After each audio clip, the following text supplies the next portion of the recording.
regulate banking education, and then also we promote banking education and regulate the practice of banking. And the value proposition of the institute is to impart knowledge, to build skills, and to shape the ethical behaviors of practitioners. Now, if you look at this report that is come out, it is food for thought. It is appropriate that as practitioners and members of the institute, we should go into it. I mean, if you look at the report, you find that even though the incidence of fraud, both electronic and non-electronic, did go down slightly by just 12%. But in terms of value, there was a huge increase of about 144%. So though the incidents went down by 12%, in terms of the value, a lot of money, was lost. 61 million, was lost through various means, tampering of data, and then some also people enabled. And as practitioners, we are also cited in the report, and this is something that I think should be of concern to us, that a significant 53.4, so let's say about 54% of all the frauds actually involve us. It's not a good commentary on our profession and also as practitioners in industry, that more than 50% of fraud actually is either perpetrated or enabled by us. So it is important that we delve into this report, understand it, so that we can come up with practical ways of reducing these things to the barest minimum and actually eliminating it altogether if it is humanly possible. And we'll continue to say that the programs and the educational activities of the institute, is geared towards, resolving some of these issues. And I pray for all of us to pay attention and to go through the presentation with open minds, as we always do as bankers, and then come up with the questions that would help us to understand by way of the explanations that will be given, so that we are all enriched to move our profession forward. So I thank you very much for coming on this webinar, and I pray that we are all enriched by it. Thank you.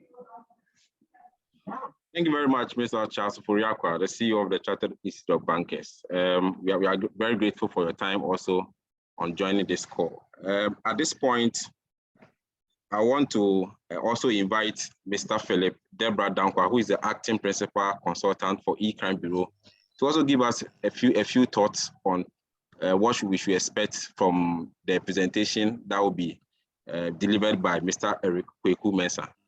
Philip, any remarks from you? Thank you. Sure. Thank you so much, Sir Patrick. And good morning to all of us once again. And this session has become very important because, for the past few years, we've been in this wonderful collaboration with the Chartered Institute of Bankers, through which we seek to impart knowledge, to add value to education, especially when it comes to cyber security, financial crimes management, anti-money laundering, and all the issues around risk, fraud, and cybersecurity risk management within the banking industry. And I'd like to take this opportunity to say a very big thank you to the leadership of Mr. Ofori-Akwah and the team at CIB for the wonderful work they've opened up to do with E-Crime Bureau. I think Mr. Oforiakwa has done a very good introduction to what we are going to do. I don't want to belabor the point, but to say that, I mean, as a private organization leading the fight against financial crimes and then cybersecurity, our mandate is to impart knowledge. So with us, we have the eCrime Academy, for which Eric Mensah, who will be our lead facilitator for this session, is a faculty member and a facilitator. And the idea is that when it comes to some of these issues of financial crimes, it's always good to show leadership per, the practices that you are exposed to, which are going wrong. And I must say that this sort of outcome of the report doesn't come to us as a surprise at all, because through investigations, through intelligence work that we do, we see some of these things that we continuously speak about being done.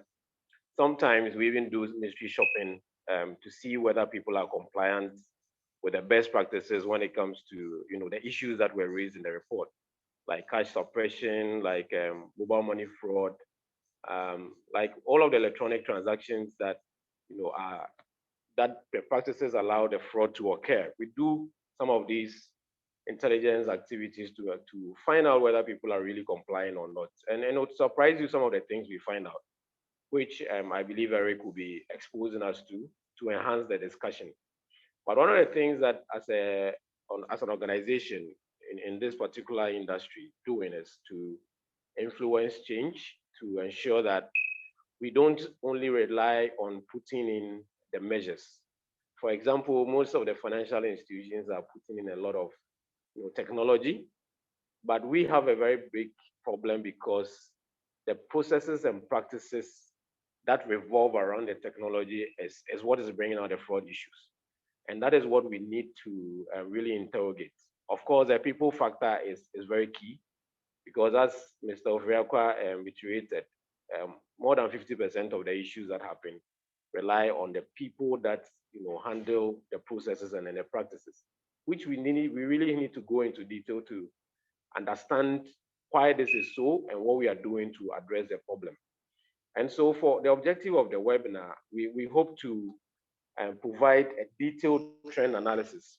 I remember about 2-3 years ago, we met some of the key stakeholders at a similar program at Peduase with the Bank of Ghana. And we tried to do a trend analysis, which pointed to some of the things that have been identified in this recent report, in terms of the emergence of cyber gangs, in terms of the insider-related activities that people engage and are involved in, which lead to the fraud activities that we report. But it's very important to also note that this report are indicators of how the financial system looks like in terms of fraud and cybercrime generally. Because many a times some of the issues happen and then they are dealt with internally without even reporting to the Bank of Ghana or to even management within the organizations. So these are indicators of where we are. And I think as from a practitioner's perspective, the issues may even be more than what we are seeing. But as the losses on the quantum of losses keep going up, it behoves that we have to interrogate the issues more qualitatively than just by quantity, so that we can be able to understand where exactly the problems are for us to have a turnaround and have a better outcome of this report that the regulator issues.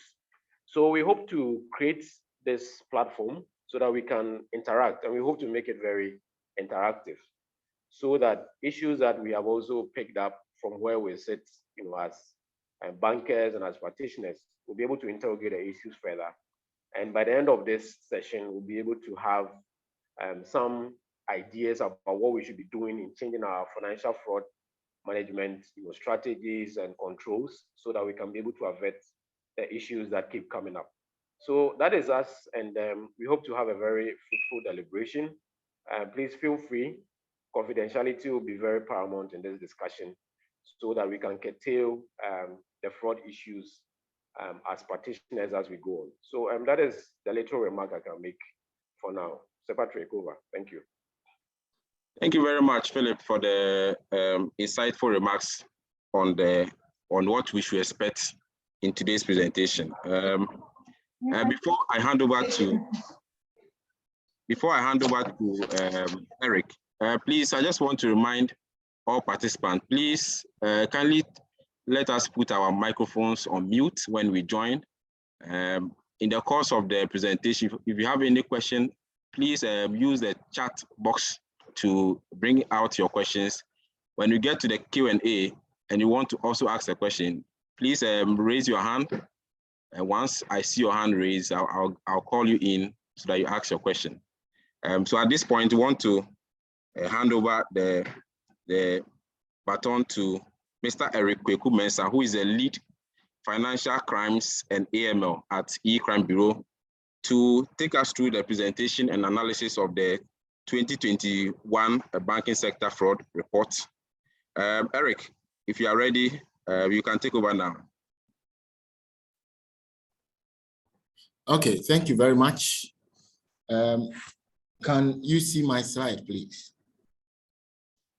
Yes, yes. Okay, great. So let me briefly show my face, and then, okay, cool, good. So this is me, Eric Kweku-Mensah, your facilitator for today. Okay, so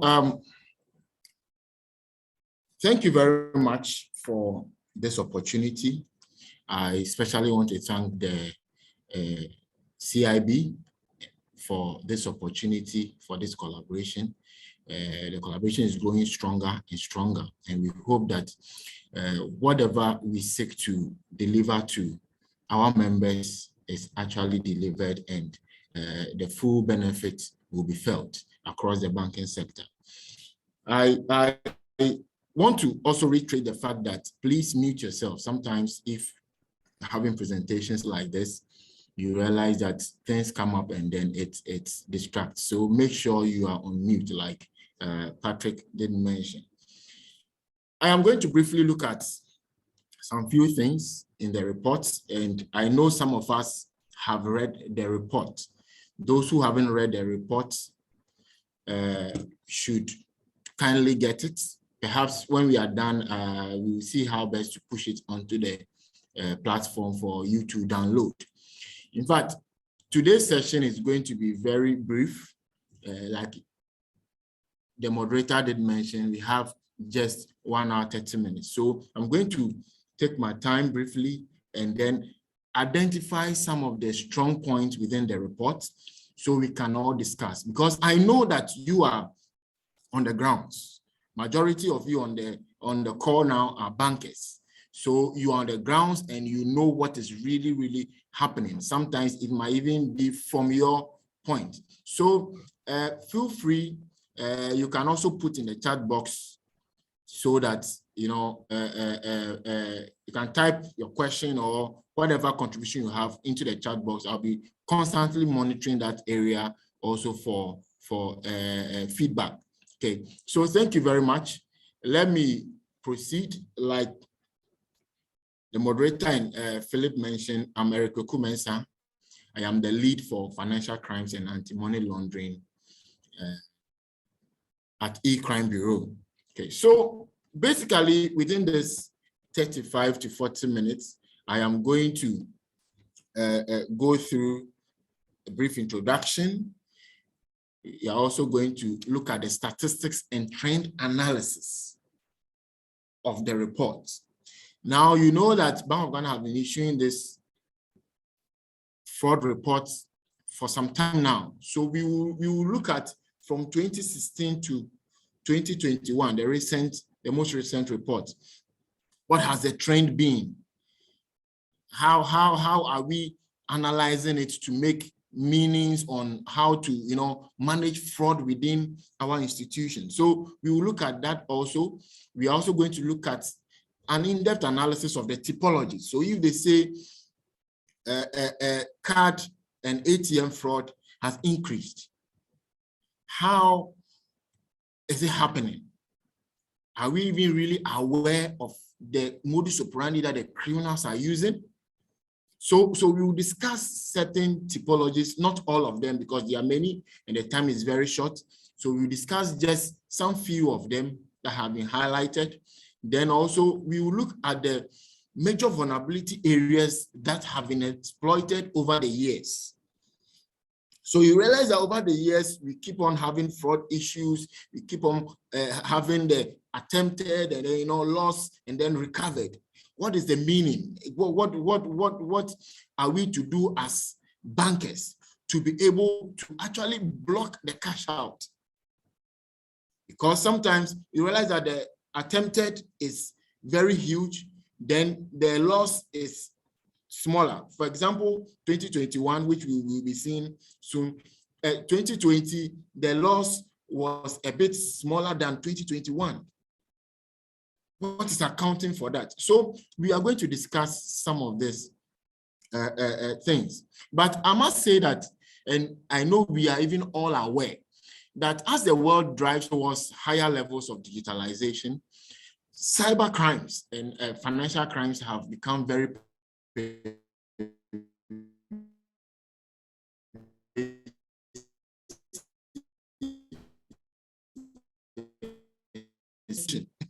a lot of e-related activities going on, digitalization going on for most institutions, especially even when the COVID-19 came in. You realize that institutions that didn't even do work from home actually embraced it. Aside even the banks, other sectors even embraced the technology to be able to work effectively and efficiently during the hard times when COVID-19 came in. So you realize that most of the schemes now are cyber related. And when I say cyber related, we have two angles. We have cyber dependent crimes and we have cyber facilitated crimes. So cyber dependent means that, for example, hacking. If you don't have a computer or you don't target on computer, you can't hack. So that is cyber dependent, solely dependent on cyber. But within the banking sector, you will see that there is a bigger level of cyber facilitated crimes.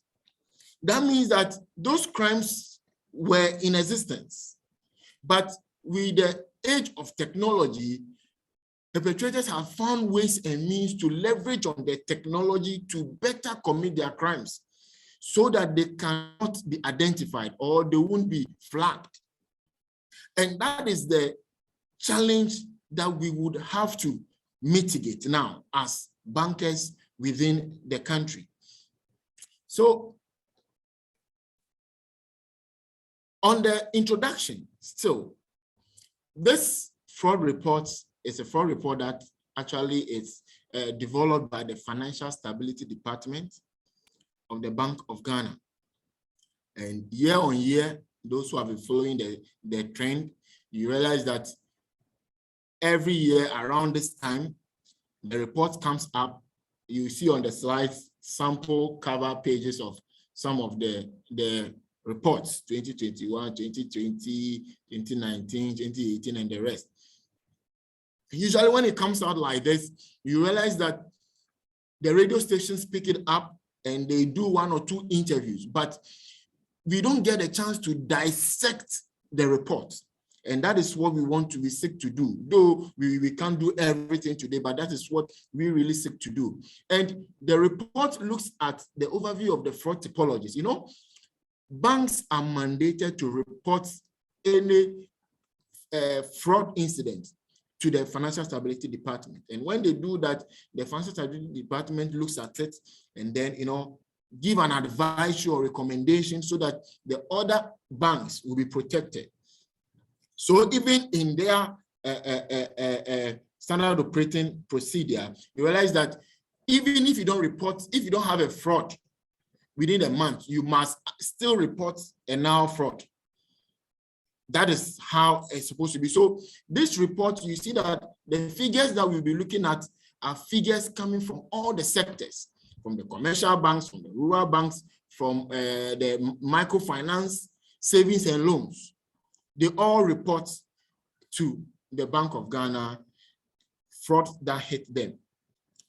Also, internationally, there are also reports that come up. I'm bringing this up because, see, what we are discussing, yes, we are living in a global village. So it's very important to link it to what is happening within the larger perspective, other jurisdictions. So you see that Interpol issues reports on the regular basis. European Central Bank also issues reports on the regular basis, like how Bank of Ghana does the issuing of the reports. Now, at eCrime also, we have units that pick up intelligence on financial crimes and cyber-related crimes across the globe and even in country. So we also, year on year, issue some kind of fraud report, but the fraud report is not solely based on the banks, but it's more broader, capturing other sectors within the economy. You will see even on the slide that I have one cover page and then also a dashboard. eCrime, in a bid to be able to make firms stay proactive, actually have created the CTR portal where we input incidents within the ecosystem. Of course, without mentioning of names and the rest, confidentiality is very key for us. So we just state the modus operandi, what is really happening, and then an advisory. Okay, so that is on the in-house side, what we do to also help people know what is going on within the system to be able to protect themselves. So by and large, we are combining all these three analyses. Okay, so what the Bank of Ghana has said in the report, which I know we have read, we also look at what eCrime has picked up on the grounds. Then also internationally, what it's really happening. Okay, so let's move to the statistics and trend. Statistics and then the trends. Now, this is just a table of the attempted fraud amounts.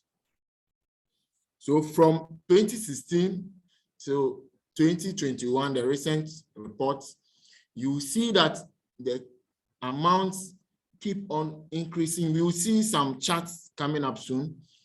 It's also a category for successful. So what that means is that the criminals were able to take out their money. So for example, 2017, you see 190 million. The criminals were able to successfully take out 30 million Ghana cedis. That's the amount of money that is going out. On, and it goes like that. Then they recovered it, what the banking sector was actually able to block from going into the hands of the criminals. Okay. Then the number of incidents on the last far right end comes in here. And you realize that it keeps on increasing. Now, this is a bar chart indicating the flow visually in terms of what has been recorded by the Financial Stability Department and brought to the public domain. I have here from 2014. I didn't bring the 2014 in the paper, the table, but it's here. It's in the chart here, the bar graph. We have the 2014 434, and it moved on gradually till you see 2020 had a lot of incidents recorded. 2020 had a lot of incidents recorded. 2,608. And like the CEO of CIB mentioned, it actually came down to 2,347. Yes, of course, the numbers have come down, but the loss is very high. Okay, so this is also a line graph showing the trend from 20. So the blue one is the attempted fraud amounts. These are values. You see how it has fast increased. Around 2018, you see that it has gone up. 2019 came down. 2020, very high. About 1.01 billion Ghana cedis. That's attempted. It means something was actually wrong at that time. And you see, we are doing some basic analysis, okay? There might be other perspectives.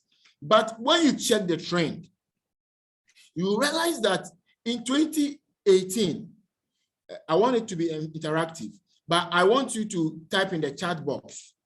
2018, what was a major financial sector issue that came up in 2018? If you know it, you can type in the chat box.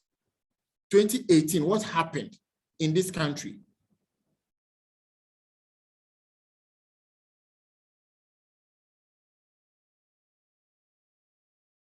Collapse of banks. Good. Good, good, good, good. So you see what is happening. So in 2018, you realize that during the collapse or the financial sector cleanup, when there is chaos, people try to, take advantage of the system. We are doing an analysis. We are not just reading the fraud report and leaving. No, we are doing analysis. So you realize that the shake-up brought, let me find a better word, not to use the word confusion, but there was some kind of chaos within the system. People were not very sure about their employment or their job security. So people had to do any and everything to be able to, commit fraud. So we realized that 2018, it increased. Now, 2020 had the highest. Now, 2020, what happened within Ghana or the world at large? Corona, the virus. So you see, this buttresses the point that whenever there is chaos within a system, people will find ways and means to commit fraud. So even, we have not gotten to the best practices, but let me throw this. Managers on the call, management people on the call. It means that anytime your institution is going through some kind of phase, you should be very careful. Your fraud antennas must go extremely high. For example, if you are going to do redundancy, if you are going to do some kind of shake-up within the system, know that people would like to find ways and means to commit fraud. So this is just the first line graph, okay? And I believe we are learning something from this. We are learning the best practice. We are analyzing the fraud report. And this one is more of a trend analysis. Okay, I'll let me look at my time so that I don't overstep the good. So this is more of a grade related diagram, still on the trend, okay? So this one, we have just separated them. So you see the first one looking at the attempted, then the loss values going down. And when you even check the graph for the success for the loss values, you realize that 2021 had the highest. Something is wrong somewhere. Now, when I say something is wrong somewhere, I mean that the way criminals have been able to find ways and means to cash out their funds. Criminals have been able to find ways and means to cash out their funds. Because when you go back to 2020, the attempted was extremely huge. So when you look at it, ordinarily, at least the loss value should have been higher in 2020, but it wasn't. Loss values in 2020 was about 25 million.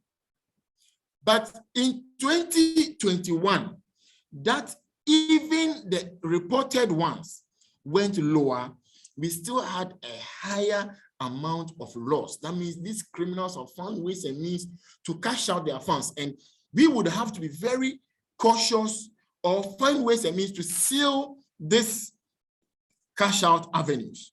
We will look at the best practices. I know you want to know what we can do to, seal the loopholes in terms of cashing out. Okay, so that is another angle. We've just put together the 2017 to 2021 figures. And when you put all of them together, you have a total attempted of 1.848 billion Ghana cedis. How much is IMF giving us? That was just by the by. Yes, these are the figures. The recovered was 1.654 billion. Then the amount that the criminals were able to take out from 2017 to 2021, close to 200 million Ghana cedis within the banking sector. That money could have gone into some of your bonuses, right? Yes. So we will have to take proactive steps to be able to, mitigate fraud so that we are not caught in this web. Criminals are just taking the monies away. This is more of a line graph that is a breakdown of the typology. So you see the ATM card fraud, the check fraud, the cyber and email fraud, a whole lot of the schemes that were mentioned in the report. And I've mentioned that we are not reading only the 2021 report, but we are making an analysis of the report and picking some nuggets from it so that we can better protect or counter fraud within the sector. So this is a breakdown, and you realize that there's something very interesting that happened here. When you check out, the green is a cyber and email fraud. And within 2018, the cyber and email fraud, particularly business email compromises, was very high. These are attempted figures for 2021. For the 2017 to 2021. Okay, attempted, not lost figures or recovered, attempted.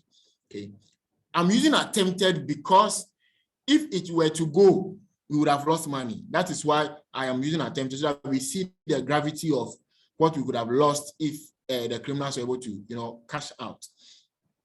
You see the email fraud also becoming very, very big, also over here in 2020 for the email. Now, Bank of Ghana indicated another typology, and it's quite interesting. You see the 700 million. It is others. In fact, I don't work with the Bank of Ghana specifically. I am not within Bank of Ghana. So it's Bank of Ghana that would be in the better position to, enumerate or number or mention the group that fell under others. But it is quite concerning. That means that something happened, and those things that happened within the financial sector in 2021 couldn't actually be categorized under whether it is check fraud or ATM and the rest. And we will have to be very careful as bankers. Okay, I'll be touching on a few typologies. So please bear with me. I think some people want to know what specific issues are happening. I think that will be the next few slides that will be coming. So this is the stats from Bank of Ghana. This is the trend for the typologies. This is also another trend from E-Crime Bureau. Now, I mentioned that E-Crime Bureau, we year on year issue reports, and it's not for the public. It's for specific institutions that have, subscribed to our security intelligence reports. In fact, every month we give security intelligence report on what is happening, and the name intelligence, it means that it's not like something has just really happened and then no. Sometimes we pick things that have happened. Sometimes we pick things that we preempt. Let's say we have an intel that some people are recruiting bank staff to open accounts and the rest. We issue such intel. And sometimes you get to hear that some criminals are trying to recruit ABC Bank, even with specific names. So with our intelligence system, we are able to give heads up to institutions that have subscribed to our security intelligence service. Okay, so you see that for our typologies, it spans from the phishing attacks, and I must say that phishing attacks have seen a very steady rise from 2014, and this is from 2014 till 2021, and it's actually the leading attacks that we have received in terms of reports that have come to E-Crime Bureau. Okay, the mobile money too is there, and mobile money, everybody knows what is happening. It's actually now the preferred choice of transactions, and it's very easy. The convenience, the interoperability that has come in has actually helped. So criminals have also found it as a very lucrative point where they want to target people. So they use the mobile money platforms, and it goes on and off on. So this is the line graph of the schemes. Okay. Now, let me just touch briefly on just a few of the typologies. Okay, I'm very also mindful of my time. I have about, I think, 20 minutes to finish. So I'll touch on them briefly, and after that, the questions will come in. Okay, so this is specifically bar graph for the 2021 report. And you see that the forgery and manipulation of documents actually tops the attempted. Then we have also here the ATM. Okay, there's a question here. How many criminals have you been able to arrest year on year? Okay, so I must hasten to say that we don't have the more of prosecutorial powers. So all we do is to facilitate the investigations. Then we push the reports to the client that gets us, hides us, sorry. They liaise with the police. In some cases, we also work with the police to apprehend the person. That is if we are called on to assist in identification, doing the triangulation and the rest to be able to get the criminals arrested. Okay, so I can't give specific numbers now. Okay, so okay, I think there's a question also. So I'll handle that question when I am done. Okay, about the phishing. Thank you. So you see the ATMs, you see the check fraud and all that have come in. It's very interesting to know that per the 2021 report, the ATM and card fraud was actually among the top 4, or let's say top 3. I think top 3. Yes. And according to the report, they have seen some card not present frauds within the system, card thefts also in there. There are issues of insider thefts of funds from ATMs. I know people handle the postillion and they go in, put cash into the ATM machines and the rest. So you are on the field. Within your sector, I know that you are on the grounds, you are in the branches, and you know what is happening. You are even better placed to tell me really what you are doing in the branches. But things are going on within the branches where staff connive and there's a break in the dual control systems where one person is just allowed to go and put cash in the ATMs and the rest. Yes, of course, the standard operating procedure says that 2 people must be there, somebody should hold the lock and key, and a whole lot of grammar in the standard operating procedure. But on the field, on the grounds, in the branches, we are not doing that. We are not doing that. Okay. Now, there's also something, this is also from the e-crime perspective. There's crimeware as a service, business model in the dark web. So here, there's a bigger economy where criminals deal with card fraud. Criminals deal with card fraud. In fact, last year, one guy was arrested at the Kotoka International Airport, Terminal 3, holding over 600 ATM cards. Over 600 ATM cards with different names and pins. A lot is happening, and we will have to be very careful even how we issue out cards to our clients. We have to do our due diligence. And the crimeware as a service, criminals are in the dark web. The dark web is another side of the internet where people ply their trade. You know, some of majority, I must say, it's more of a malicious kind of trade, bad trading, where they sell cards, they sell bank accounts, and the rest. So another trend that was really emphasized is the cyber and email fraud. Cyber and email fraud. Business email compromise is a classical name that we will give to it, where suppliers and people within the country communicating via email have their emails, you know, compromised, sometimes man in the middle attack. And then when emails are sent, account numbers and amounts are altered for funds to be transferred to wrong account. That is why when you are asked by the standard operating procedure to make calls to confirm some transactions, it is not just for the fun of it. It is for you to authenticate the other side's requests that you have requested that I should transfer 100,000 USD into ABC account. Is that really you or it's not you? I know there is an email indemnity, like bankers will always say, but the email indemnity does not really, you know, do the due diligence for you.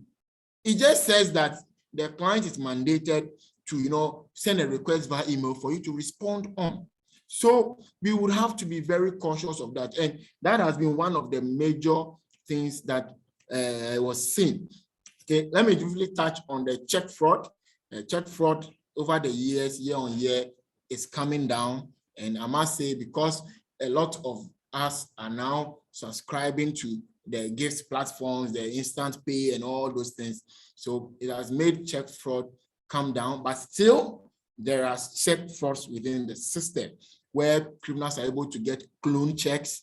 And right now, you know, I mentioned that we have a lot of the cyber facilitated fraud schemes. So there are a lot of the devices, okay, machines,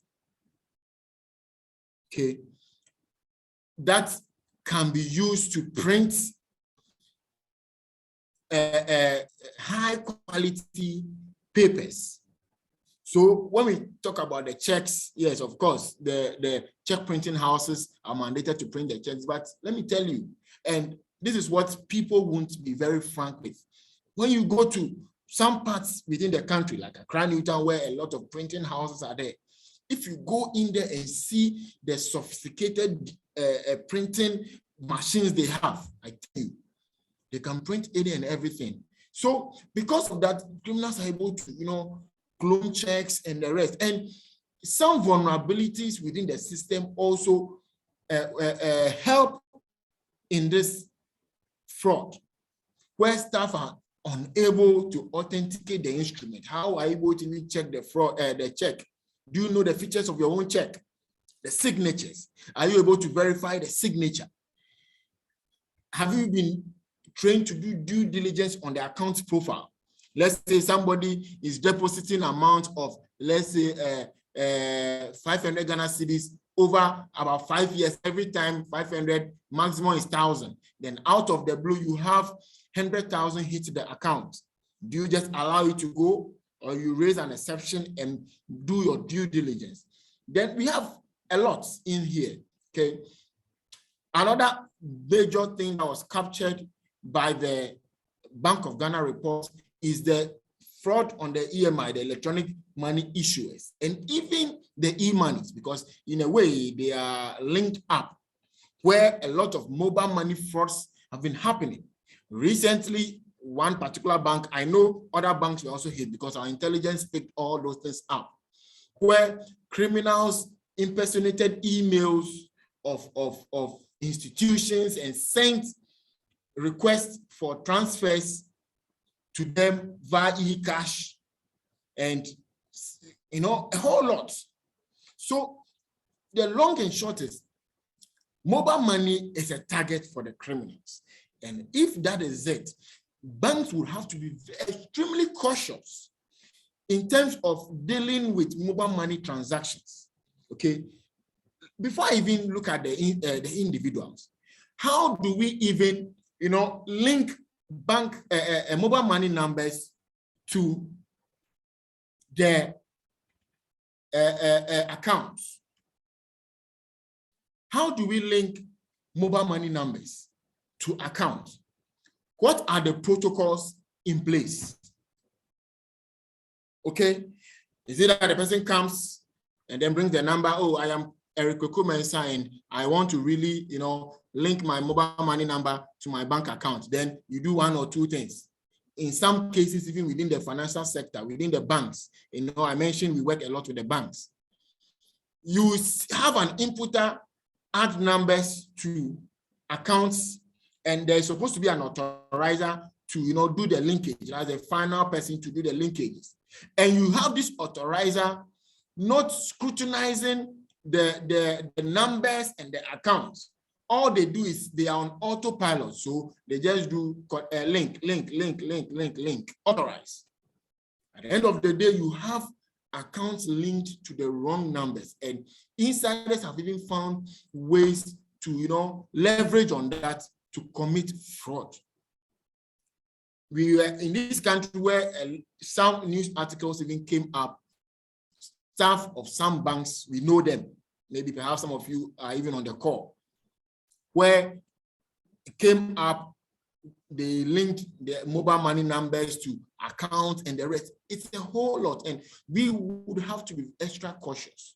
Okay. Now, another thing we have seen is the impersonation. And I think Bank of Ghana also did mention it.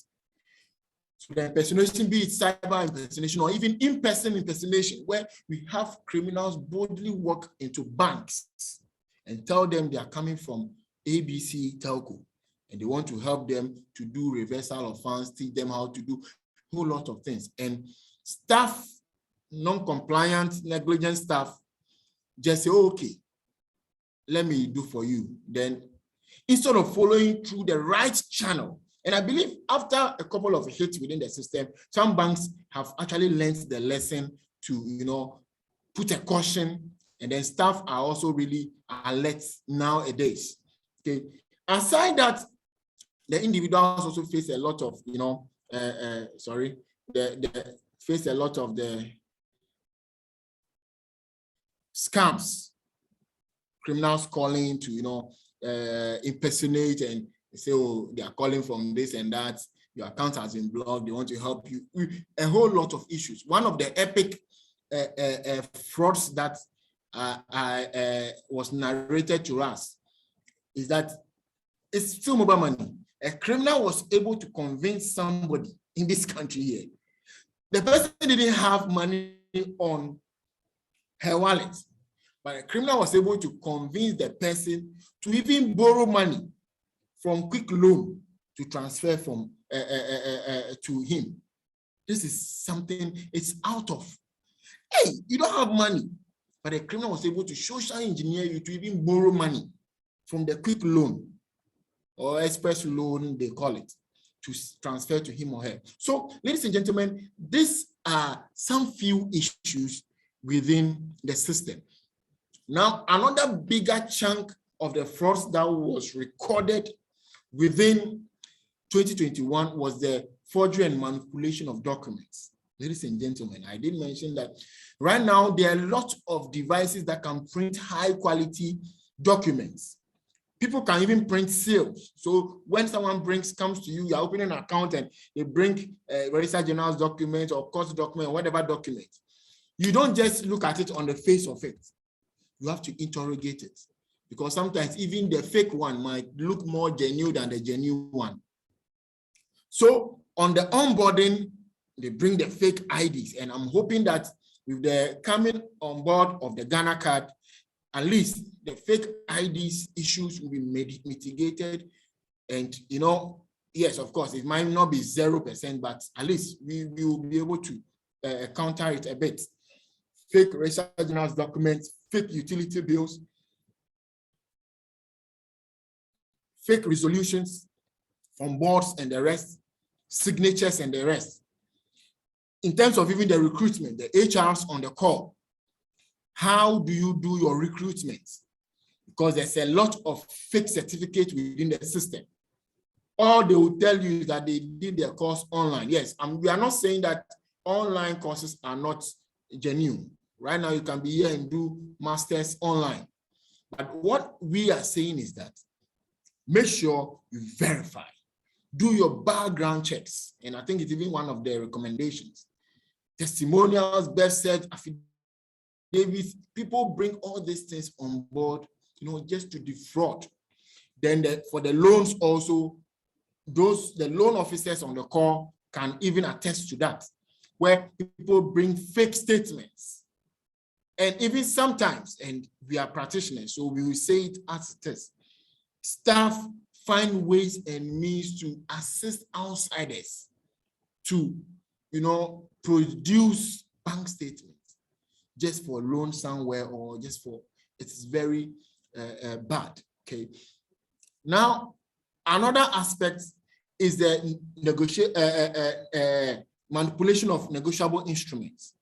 This is particularly also by staff, where they change things to be able to, you know, balance. You know what I am talking about. Please, these are major issues. And that is why when we talk about insider fraud, talk about cash suppression, majority is insiders. When you look at the graph that is actually being displayed now, you realize that from 2017, from 15 million, it goes up 2018. And for me, 2018 is understandable. We are doing analysis of the report. Okay, 2018, there is a shakeup and people want to suppress cash. People want to, so these are the underlying factors. And as managers who are also listening, you would have to find pragmatic ways and means to prevent suppression of cash. Prevent suppression of cash. Then it actually dives down after the whole shakeup went down. At least the number of institutions also reduced. So the number of incidents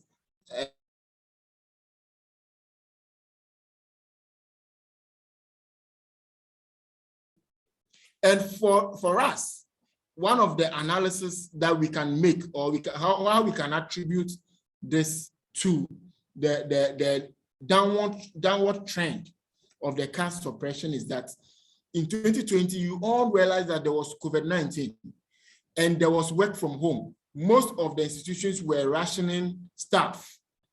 So we didn't have a lot of staff on the grounds to, you know, take the cash to, you know, suppress. Okay, so that might be a contributing factor. Maybe someone on the call might have another reason for the downward trend, but that is one factor. Then it's actually increasing. In 2021, you realize that it had gone a bit higher. Okay, and when you look at the report from Bank of Ghana, you realize that most of the suppression issues are from the rural and community banks, the microfinance, before we come to the commercial banks, and then the savings and loans. So the rural banks and microfinance, what is happening? We would have to now find ways. I know all the time what we will say is that, oh, we don't have the funds, especially the rural and the microfinance institutions. Oh, we don't have the funds. But in your bid to saying that, oh, we don't have the funds, the criminals are also taking up your money. So when you just oppose it, you do the cost analysis. If you had implemented the control, maybe the control would have cost you like 50,000, but right now you have lost like 250,000. who is losing. So it's high time as practitioners on the field and as people within the banking fraternity, we find pragmatic ways and we think forward. Let me use that phrase. We think forward. Even as much as we are trying to make some money for our shareholders, we should also find a way to keep the money in-house. Okay, then the statistics also mentioned. You see, 2020, the number of percentage of insider involvement is 56.47. Then 2021, the percentage was 53.46. It's still high. It's still high. Then this is an extract from the Bank of Ghana report. It says that the consistently high rate of staff involvement in fraud cases reported by banks and then good is due to the lack of adequate control systems. So both the preventive and detective control systems is inadequate, and that is what the criminals are leveraging on. That is what the criminals are leveraging on. Thank you very much, George Amatefio. He says that due to the COVID, most customers prefer electronic transactions to cash, hence the decline in 2020. Perfect. So that's also a very good and brilliant perspective. We all were using the online portal and the apps and the rest. Thank you. So back to the issues of insider-related stuff. Poor background checks. I think I mentioned this earlier in the slides. Poor background checks. Please, we are not saying the CID criminal verification is not good. Yes, statutorily do that. But in addition to that, please, you would have to go further and do checks on perhaps their education, their previous employer, because you don't know who you are bringing into the fold. And banking is based on integrity. Maybe you are bringing a criminal in, you don't know. So you do these background checks on these people. At e-crime, we do background checks. And sometimes we go to the extent of doing the credit referencing, even residential location verification for especially high-level employees. We do all that in order for you to know that, yes, you are dealing with a genuine person. Yes, of course, people can change, but as a risk mitigation strategy, you need to do these background checks. And at the end of the day, you realize that people will even give up. If they are coming with a bad intent, they'll give up. Now, let me even hasten to add that for the insider-related incident, sometimes when we're talking about insider-related, we think that is the bad person only. No. Per our analysis at e-crime, you realize that malicious insiders are not that as much as the non-compliant and negligent insiders. So here, we will have to find a way and means to, whip those class of insiders in line to be able to follow the processes or comply to standard operating procedures so that the fraud can be mitigated. The last on this very slide is a poor remuneration. In fact, there are different schools of thoughts. People will say, oh, ask for money, even when you give somebody money, 1 million Ghana cedis a month, and the person is a criminal, the person will still steal. But see, there are some studies that have shown that, see, there are levels of contentment, okay? There are levels of contentment. And for some people, as a control measure, if they are being paid or they are being remunerated adequately to, cater for their basic needs, they would stay off fraud. They would stay off fraud. Classically, you have somebody move out to take some money. We call them, I think, deposit mobilizers, right? Or mobile bankers. They go out, pick a lot of cash a day. They can pick as close as 100,000 or 50,000 every day for about 25 days. When you put that amount together, they are almost hitting what? 500,000 Ghana cedis, or even 1 million Ghana cedis. And at the end of the month, you put 250 Ghana cedi in the person's palm as salary. When this person gets disgruntled, it's likely the person might decide to commit fraud. Okay. Then some few things before we just, I guess, end it. The major vulnerability areas that were exploited by the criminals, and this is an analysis that we have done at eCrime on the vulnerability areas that were exploited.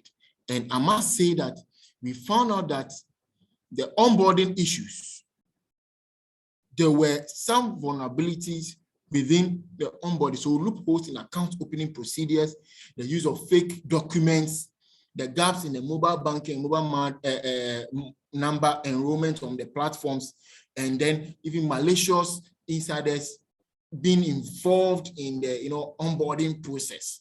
Okay, then the internal control and compliance lapses that have been seen were also a few, like lack supervisory oversight on controls. So the control is there, all right, but there's no supervisory role, or the supervisors are not doing their job properly. Inadequate detective and preventive controls, the lack of monitoring, the non-adherence to standard operating procedures, and the lack of regular review of controls. That is some of the major things, because sometimes the controls are there, and the sector is changing day in, day out, and we would have to find ways and means to review the controls. When it changes, you also change. Okay. Then we also have the third one, the vulnerability, major vulnerabilities that were exploited is the technology gaps and the lack of tools. So lack of the appropriate tools in the IT infrastructure, improper configuration within the system, the IT people on the call, the vulnerability assessment gaps, the outdated tools and systems, and some general information security lapses. Okay, these are some few. And then we also look at the governance related issues, because we have something we call the tone at the top.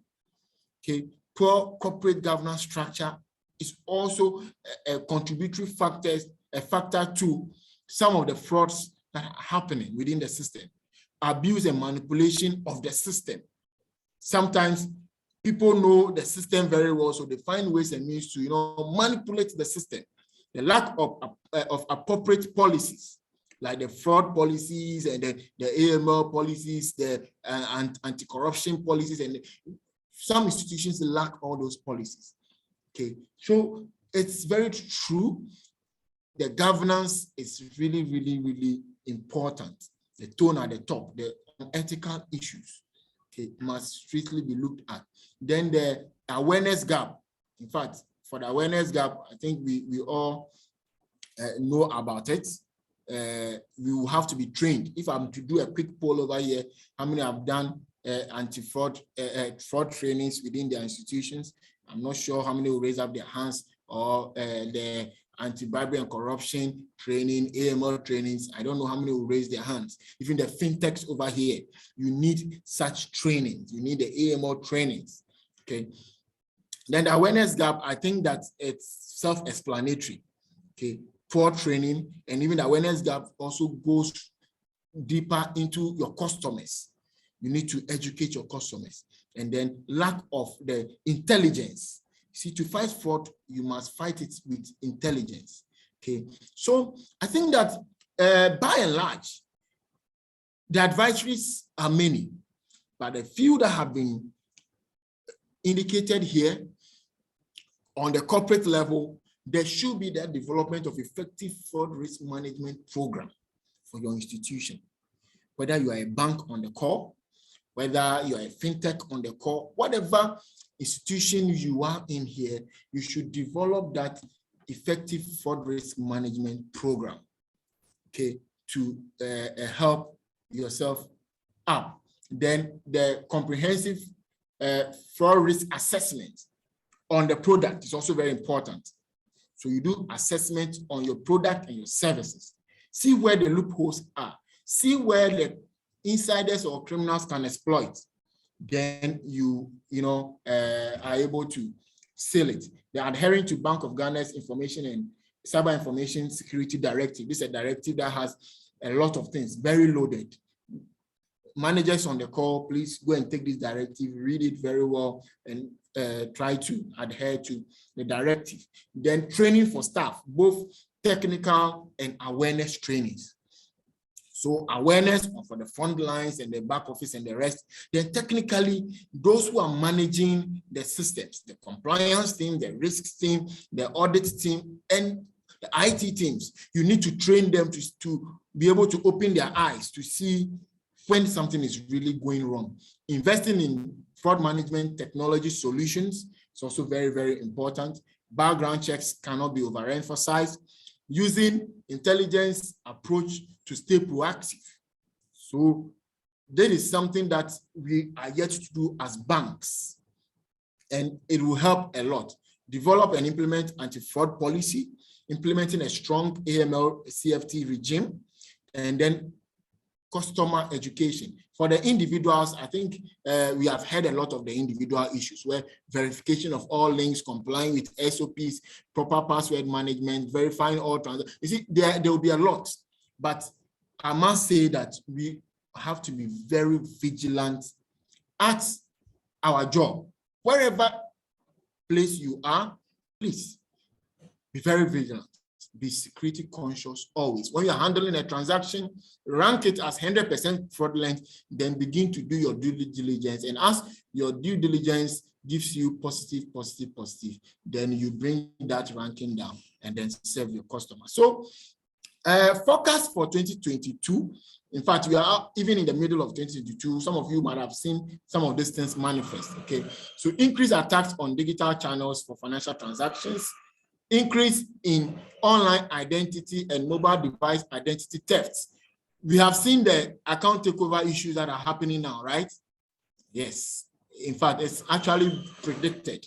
So these are major ones. The sophisticated attacks targeting mobile financial services, increased use of crimeware as a service is something that we predict. The increased sophisticated social engineering attacks and schemes, usage of non-traditional ways of money laundering. Okay, money laundering, non-traditional ways will be used a lot because most of the funds are being transferred via electronic means. This is a short session. We would have spoken about some Bitcoins and some, cryptocurrency issues across board. Then the last but not the least, a rise in insider threats on both traditional crimes and electronic crimes. So this is the forecast of the for 2022, and I must say that you are on the floors and you even see some of them even manifest.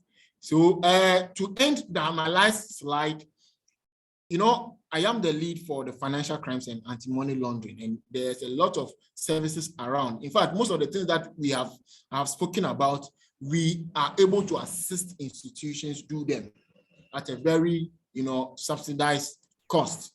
Okay, so we have the financial crimes management, we do the integrity management services. So if you are HR on the call and you have a challenge in managing your staff, assessing integrity, we are able to assist in that. The fraud intelligence, I showed you a portal. We also do that, the anti-money laundering services, the risk and compliance issues. Also, we are able to help out. So I think I am done. Thank you very much for your audience. And thank you very much, moderator.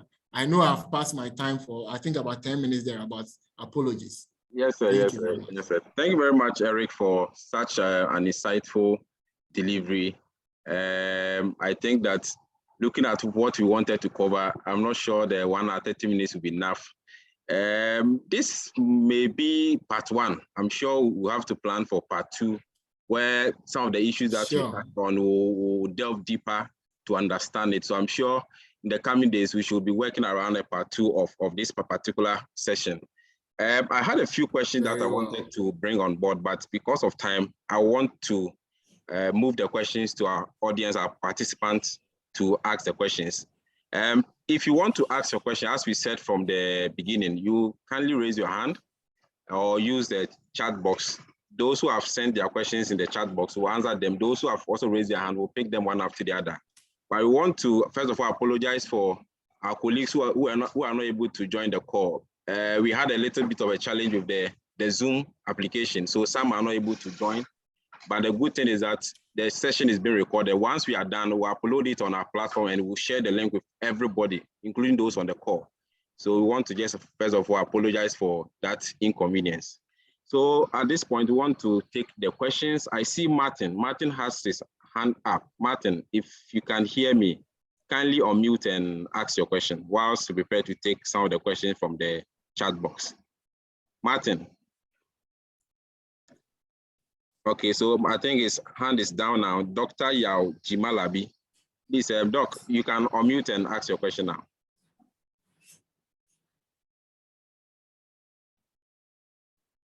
Doc. You are muted. Okay, so you can ask your question now, please.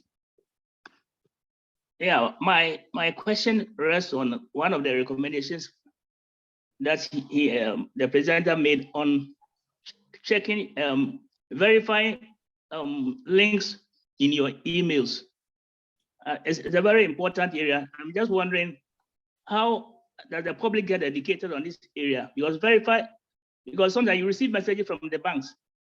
Click on this one, do this one. How do you verify that this is a reliable link? So it's a very important point that he raised, but I'm just want to know how the public gets educated in this particular area, which is also another major source of fraud. Okay, thank you very much, Doc, for your time, for the question. Eric, I don't know if you want to take this question. Okay, so briefly touching on this question, it's in twofold. So basically, first of all, I'll look at the things to look out for. Then after that, the public issue.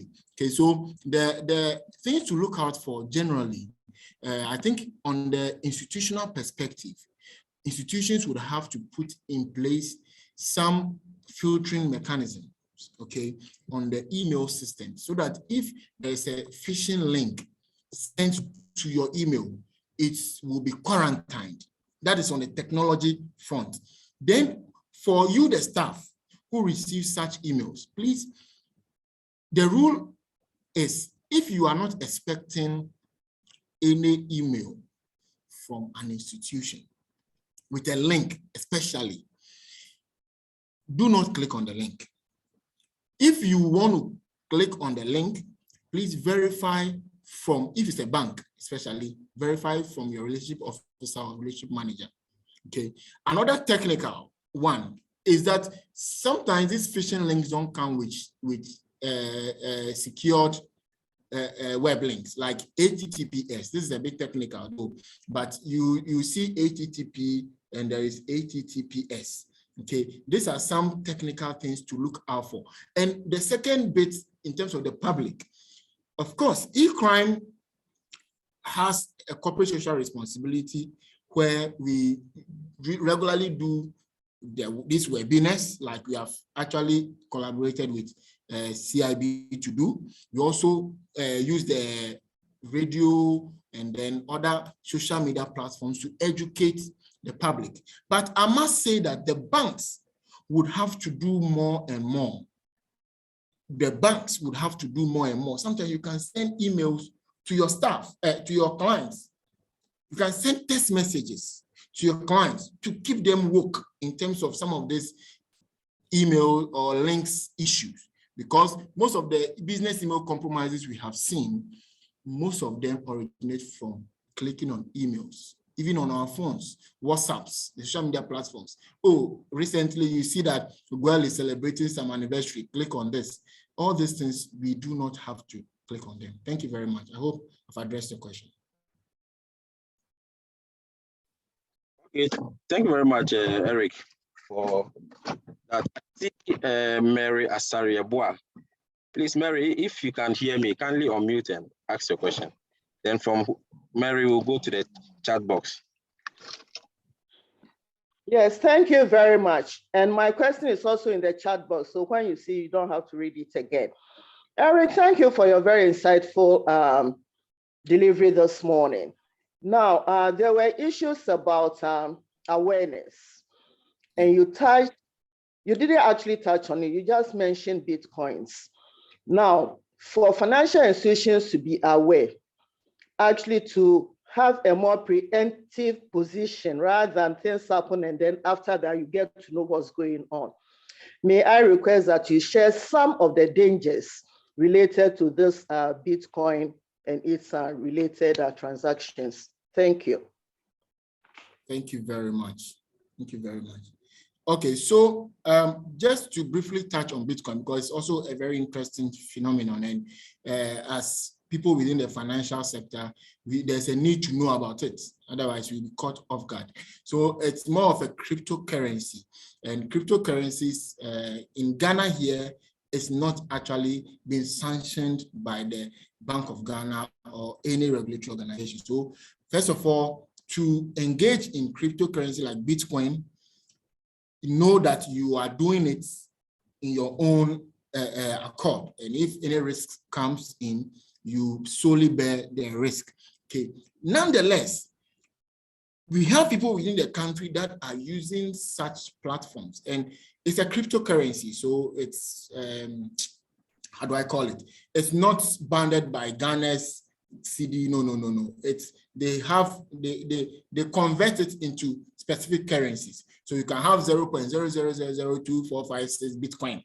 But when you convert it, it's a lot of money for you. So criminals oftentimes find ways and means to push money to such platforms. And right now, there are exchanges that can transfer monies from traditional, how do I call it, ways, like the mobile money and the Western Union and those kind of, the traditional ways of transacting business within the country. People are able to push money to some of these virtual currencies or the cryptocurrencies. So it's an avenue, and Bitcoin is a very big area where if you want to train on, we can talk about it. Basically operates under the blockchain technology, and a couple of people are actually using that technology to do more very interesting things.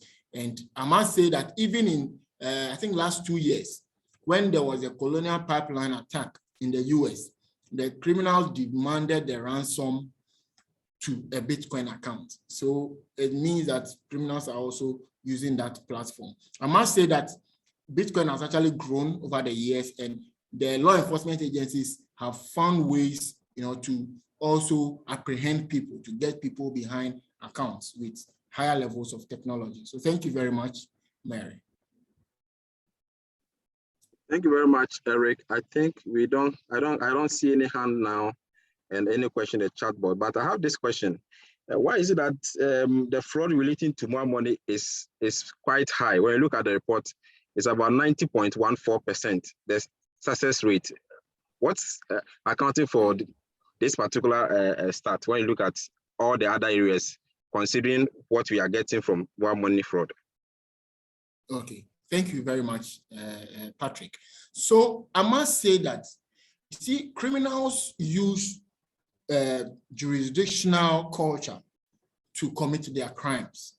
Okay, so very good criminals look at the jurisdiction, they look at how people react to things, and then tailor their crimes towards it to be able to get people. So you realize that mobile money has actually increased over the years, and a lot of us are on mobile money. Now, it's not only the elites that are on mobile money, the illiterates are also on mobile money. And it's quite interesting to note that criminals spread their nets wide. So they randomly send, text messages, calls. Even myself, criminal called me, I think last 3 days. As soon as he called me, I was telling him, hey, gentlemen, be very careful. Then we'll get you arrested. After that, the number was sent to the telco to block it.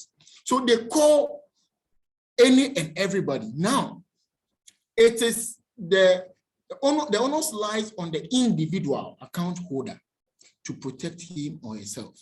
And we are living in a country where most people are not really educated on these crimes, on this mobile money fraud. Yes, we are pushing, the education is going and the rest, but a lot more need to be educated.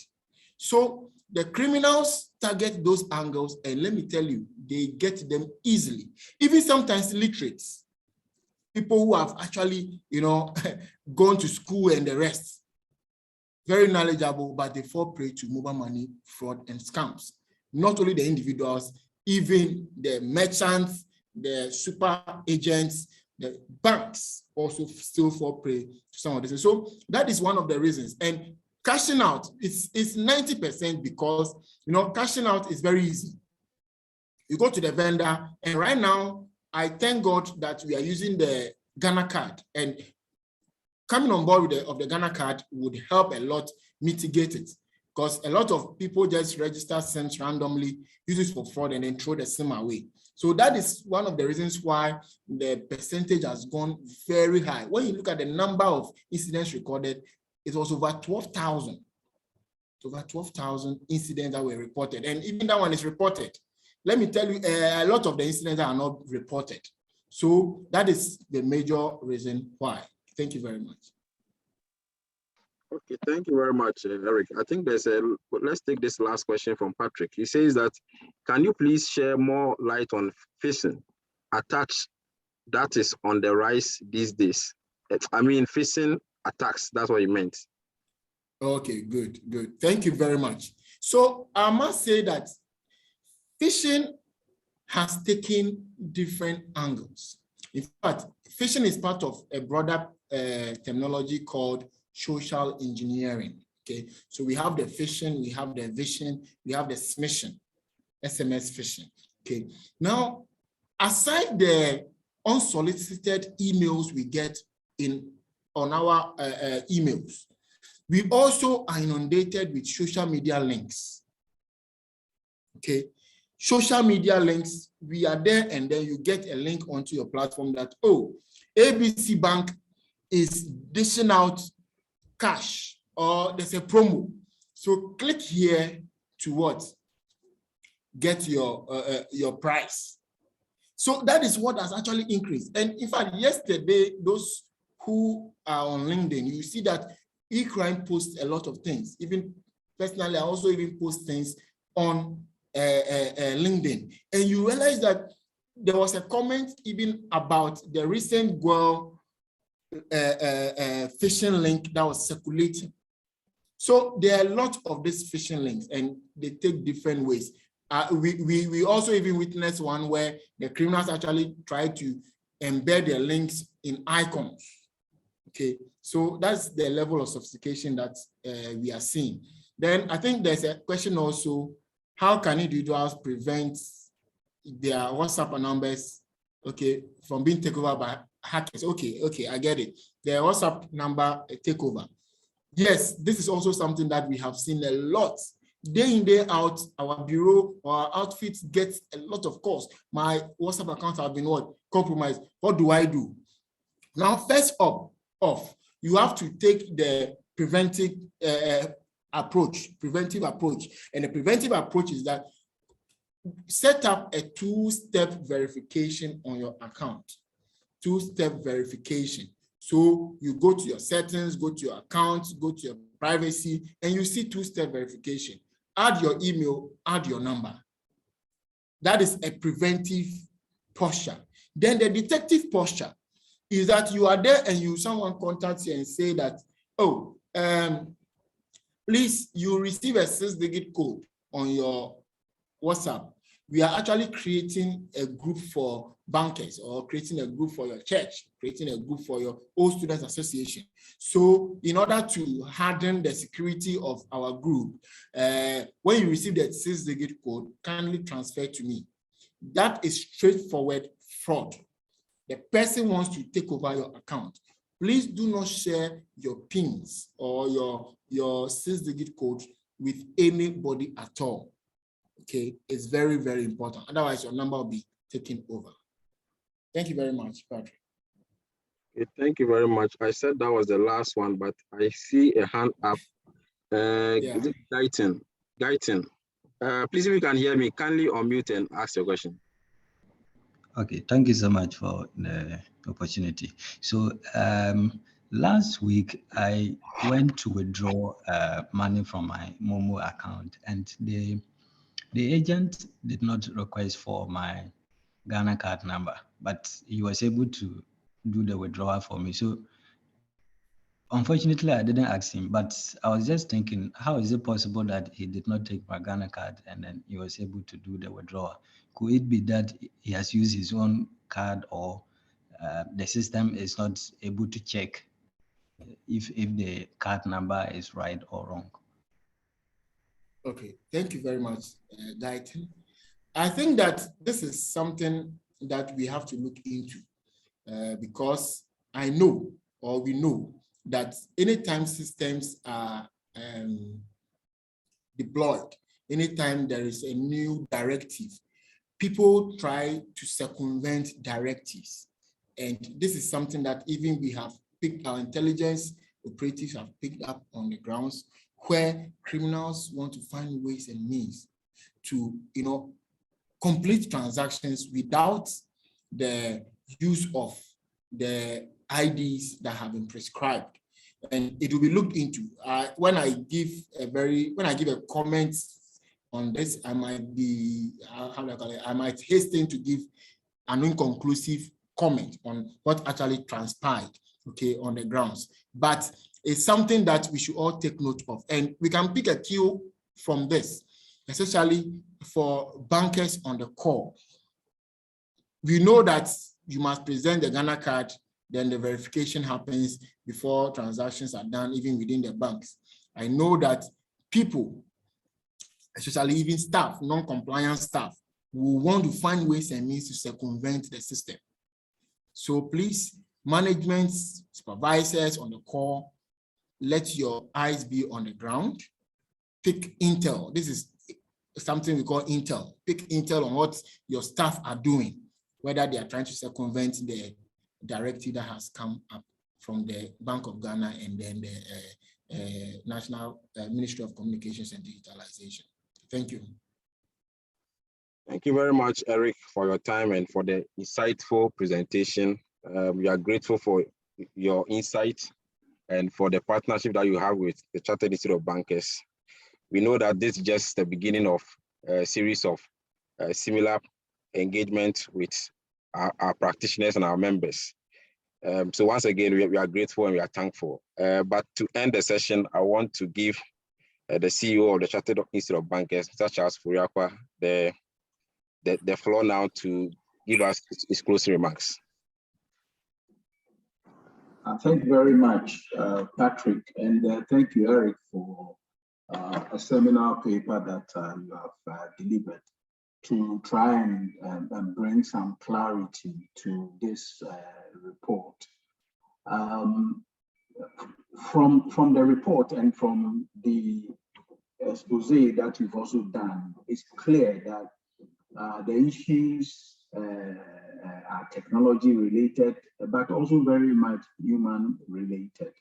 And we believe that industry is very much well placed, well resourced to be able to confront this problem head on. On our part here at the Institute, we'll be working with our stakeholders, Crime, Bank of Ghana, Ghana Association of Banks, to address some of these difficult issues that we believe with our joint effort we should be able to resolve. The training programs that we fashion out for the banks would very much be addressing some of the issues. In our own flagship program, that's the Associate Chartered Banker program, curriculum would be reviewed and is being reviewed to make sure that we stay abreast with some of these findings that are coming up. And certainly, with the building capacity of practitioners through the continuing professional development, that's the CPD programs, will be geared towards. Already this year, we've had some training in this area. I believe Eric himself was the facilitator. There will be a lot more of CPD programs that seeks to address the issues that we are confronted with in the technology and payments space, amongst other equally important subject areas of business interest. So thank you very much, Eric. Thank you, Ukraine, and a big thank you to our practitioners and members of the Institute who have taken time of their busy schedules to attend this webinar. And we hope that you would make time to participate in all our future programs. Thank you very much. Thank you very much, CEO. And now, on behalf of the CEO, as he said, we want to also appreciate E-Crime Bureau and anyone who joined the call. As I said, the recording of this session will be shared with everyone on the call and those who couldn't join because of the challenges that we had. So be rest assured that you are not missing out on anything. I'm sure in the coming days, when we set up the part 2 of this particular session, we'll again communicate with all of you. Thank you very much for joining and have a very good day. Hello, Patrick. Have a good day. Yes, sir. Hello, Patrick. Yes, sir. Yeah, please, are we getting the slides? Yes, we'll do that. We'll share it on the platforms. Oh, okay. All right. Okay. Yeah, I'm grateful. Thank you. Okay. Thank you.